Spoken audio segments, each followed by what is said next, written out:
Okay, hello everyone. It is late in the afternoon on June 10th, 2025, and want to talk a little bit about where the United States is with our nuclear negotiations with Iran. As we all know, Iran has had a nuclear program. They've been trying to develop a weapon for decades now. It has so far been stopped by a mixture of international sanctions, American pressure, and a lot of espionage on the part of the Israelis. If you're actually getting some of the stories, it's wild. They've been assassinating scientists and putting in computer viruses and all kinds of stuff. However, although this has constantly slowed down Iran, this has not stopped them. They are still actively trying to develop a weapon.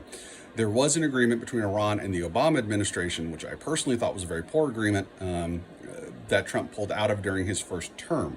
Biden attempted to create a second agreement with Iran and failed to do so. The Iranians would not make that second agreement, so he maintained a sanctions regime on Iran, a sanctions regime that was initially put in place by Donald Trump. There had been a number of sanctions before the Obama agreement that were then undone by the Obama agreement. So, sorry, I know I'm kind of bouncing around here a little bit on the timeline. So where are we now? The Trump administration is now trying to pick up where the Biden administration left off and get a new nuclear deal with Iran that will get them to give up their enrichment. The Iranians have said, hell no, we are not giving up our enrichment program. The Trump administration has said, you must give it up. It's the only way. Trump put out a deadline. He said 2 months ago that they had 2 months to come up with a deal. Well, that deadline expires pretty much now. I want to say it's either be tomorrow or the next day. There is no agreement. The latest round of talks has ended. The talks appear to be floundering. I believe it's either the fifth or sixth round of talks. Witkoff keeps heading these off, and just like everything else Witkoff is doing, we're going absolutely nowhere. By the way, even if Witkoff were the world's best negotiator, the idea that he's going to do a nuclear deal with Iran, peace in Russia, peace between Israel and Gaza, and God only knows what else they've got him doing, that he was going to do all that in just a few months is just absurd. He'd be the best negotiator who ever lived, and that was never going to happen. I would submit to you, I don't think Witkoff is the best negotiator ever lived. I don't think he's very good at all, but nonetheless, or let me phrase that, he is definitely doing a type of negotiation for which he has no experience and no practical training or background. Negotiating a real estate deal in Manhattan is not the same thing. But nonetheless, that's where we're at. Now, the interesting thing is, aside from the fact that we're about to pass Trump's self-imposed deadline, is that what Trump has said is that there's going to be another round of talks starting June 12th.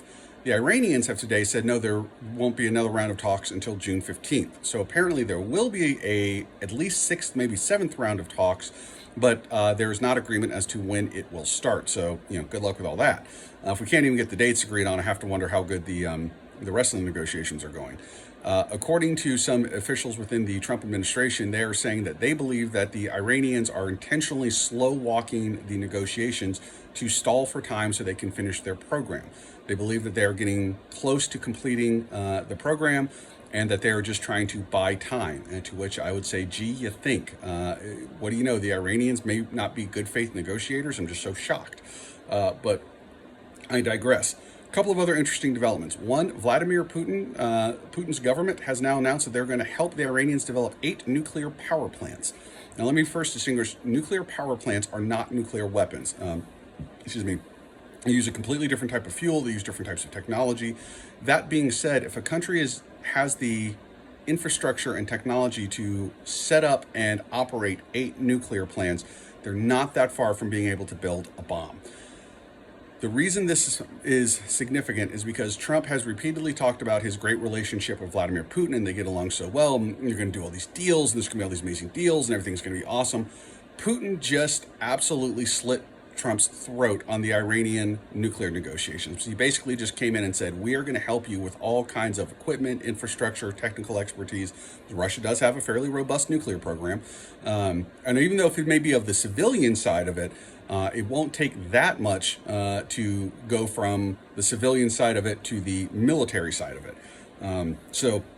Do I think this will cause a breach between Trump and Putin? No, absolutely not. Putin has ignored Trump, humiliated Trump, insulted Trump, mocked Trump publicly multiple times over the last several months, and Trump just seems to like it.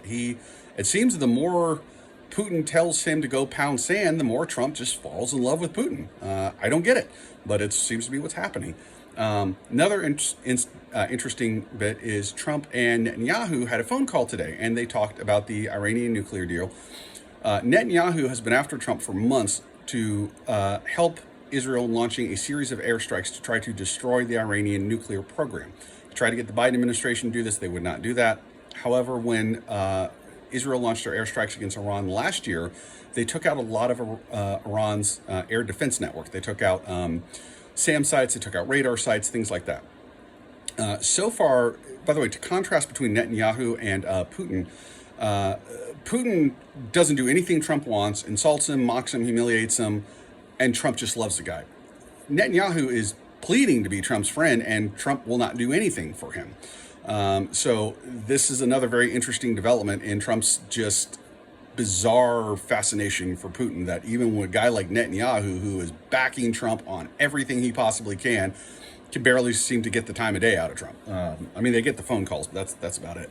Another interesting development, news has come out over the last several days that the Iranians have been purchasing the chemical products from China needed to make fuel for their ballistic missiles, enough to build around 800 of them. This is obviously making the Israelis very, very nervous. Israel is a tiny, tiny country geographically. Its population is extremely tightly centered. A simple ballistic missile with a relatively low yield atomic warhead would be more than enough to devastate their population and wipe out their country. Israel themselves is a nuclear power. They have an unconfirmed number of nuclear warheads. Best guess, somewhere in the neighborhood of 100, probably smaller to low yield. Low yield meaning like 20 kilotons, 50 kilotons, something like that. To give you an idea, Hiroshima and Nagasaki were in the 12 to 15 kiloton range. So definitely at least that big, probably double, triple, maybe quadruple that size warheads. And they certainly have the ability to deliver to them. They have, through both missiles, air launch, and through, I believe they have a submarine that I think can fire them off. So the nuclear situation in the Middle East is definitely heating up. Let me make the point, however, that Iran does not have a functional nuclear weapon at this time. They are clearly trying to get one. The Israelis are clearly trying to stop them.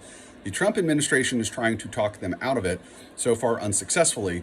But the Iranians appear to not be giving up, and the Russians are definitely more and more trying to help the Iranians. I will point out that Iran has been where Russia has been getting its Shahed drones that they're using in their big attacks against Ukraine every night. So there is a military partnership. I would not call it a friendship. I don't think they're friends with each other. But the Iranians are happy to sell important arms and equipment to Russia to help them in their war against Ukraine. And my guess is that they're now dealing with the Russians saying, all right, if you want us to keep up this flow of weapons and equipment, you need to help us on our nuclear program. And the Russians are probably saying, well, we'll help you on the civilian side of it.